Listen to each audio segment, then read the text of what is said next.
ডিম আগে নাকি মুরগি আগে? শতাব্দী থেকে এই প্রশ্নটি আমরা একে অপরকে করে থাকি। কেউ বলে ডিম আগে, আবার কেউ বলে মুরগি আগে। যুক্তরাষ্ট্রের একদল বিজ্ঞানী তুলিতমতো গবেষণা করে ফেলেছেন বহুল আলোচিত প্রশ্নটির উপর।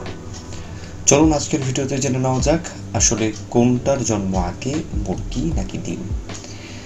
আজ থেকে 150 মিলিয়ন বছর আগের কথা, যখন এই বিশ্বে ডাইনোসরের অস্তিত্ব ছিল।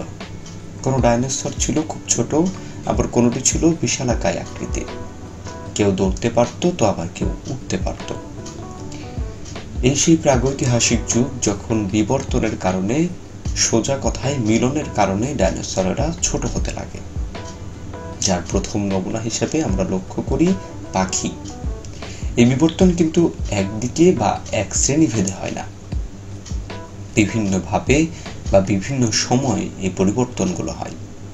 এই পরিবর্তনের চলতে কিছু ডাইনোসর বড় হতে হতে টি-রেক্স ডাইনোসরের মতো বিশাল আকার ধারণ করে, আবার অন্যদিকে কিছু ডাইনোসর পাখিতে বিবর্তন হতে শুরু করে। এটি কারণে বলা হয়ে থাকে যে আজকের দিনে যে মুরগি তা কখনো টি-রেক্স ডাইনোসর ছিল। এই জাতের ডাইনোসরের প্রজাতি আজকের দিনে মুরগি এবং উট পাখির মতো। কখনো উট পাখিকে লক্ষ্য করে দেখবেন, ডাইনোসরের সাথে তার ব্যাপক মিল খুঁজে পাবেন। এই মুরগি এবং উট পাখির মতো সকল ডাইনোসরও ডিম দিত। প্রাণীকুলের মধ্যে ডিম দেওয়ার বিষয়টি বহু প্রাচীন কাল থেকে চলে আসছে। আজ থেকে প্রায় 350 মিলিয়ন আগে টিকিটালিক রোজে নামের একটি প্রাণী যখন সমুদ্র থেকে ডাঙায় এসে বসবাস শুরু করেছিল, সেও ডিম দিত। তবে সেই প্রাণীর দেওয়া ডিম মুরগির ডিমের মতো নয়, ধরুন মাছের ডিমের মতো, যার বাইরে মুরগির ডিমের মতো কোনো শক্ত আবরণ ছিল না। এই যে শক্ত আবরণের ডিম, যার অস্তিত্ব উঠে আসে আনুমানিক প্রায় 300 মিলিয়ন বছর আগে। তবে এই ডিমকে যদি মুরগির ডিমের সাথে আমরা তুলনা করি, তাহলে দেখতে পাবেন যে মুরগির ডিম এসেছিল প্রায় 3500 বছর আগে। ঠিকই শুনেছেন, আনুমানিক 1500 শতাব্দীতে মুরগির ডিমের আবির্ভাব। তৎকালীন সাউথ ইস্ট এশিয়ার কিছু মানুষ যখন চাল, গম, ফলাতে শুরু করে, ঠিক তখনই জঙ্গলগুলোতে থাকা জঙ্গলি প্রাণী আকর্ষিত হয়। আর এই প্রাণীটির নাম ওয়াইল্ড রেড জঙ্গল ফ্লো। অনেকাংশে এটিকে মুরগি মনে হতে পারে, কিন্তু পার্থক্য এটাই যে এই প্রাণী তখন জঙ্গলে বসবাস করত।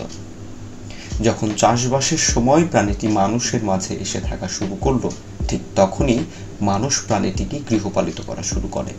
এই গৃহপালিতকরণের মধ্য দিয়ে কিছু বছরের মধ্যেই প্রাণীগুলোর মধ্যে বিবর্তন শুরু হয়, যা আজকের মুরগি হিসেবে পরিচিত।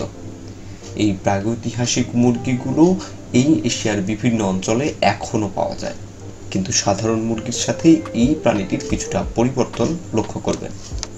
জঙ্গলের প্রাণীটির বৈজ্ঞানিক নাম গ্যালেস গ্যালেস এবং সাধারণ মুরগির বৈজ্ঞানিক নাম গ্যালেস গ্যালেস ডোমেস্টিকাস।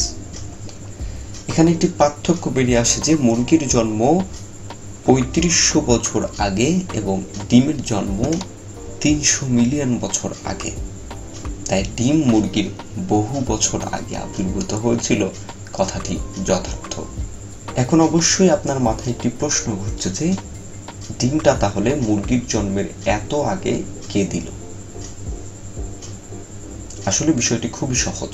আপনি যদি বিবর্তনবাদ সম্পর্কে একটুও জেনে থাকেন, তাহলে বুঝবেন যে এই মুরগি এসেছে জংলি প্রাণী বা মুরগি থেকে।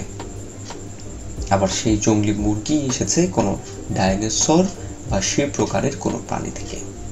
এই শ্রেণীর মুরগিকে আমরা বলি প্রোটো চিকেন বা মুরগির আগের জাত। তাহলে এমন হয়েছে যে দুই জাতের প্রোটো চিকেন মিলিত হওয়ার ফলে জেনেটিক পরিবর্তনের কারণে ডিম ঘোষের পরিবর্তন এসেছে, যার ফলে আসল লাল জঙ্গল ফলের জন্ম হয়। পরবর্তীতে এভাবেই মুরগিরও জন্ম হয়। এই বিবর্তন রিপ্রোডাকশনের মাধ্যমে জেনেটিক পরিবর্তনের মধ্য দিয়ে এসেছে। এই সকল জরিপ, সমীক্ষা এবং বৈজ্ঞানিক বিশ্লেষণ দ্বারা এই বোঝা যায় যে ডিম আগে এসেছে, পরে মুরগি। আর এই ডিম কোনো মুরগি দেয়নি, বরং মুরগির মতোই কোনো অ্যানসেস্টর স্পিসিসই দিয়েছে। আসলে কখনোই এক্সাক্ট ভাবে সঠিক সময় বা কাল পাত্রের ধারণা দেওয়া অসম্ভব।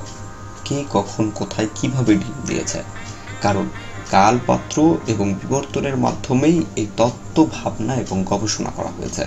বিবর্তন চোখের সামনে দ্রুত ঘটে না, প্রসেসটা খুবই দীর্ঘ, লম্বা সময়ের বেড়াজাল টপকেই এমন বিবর্তন হয়।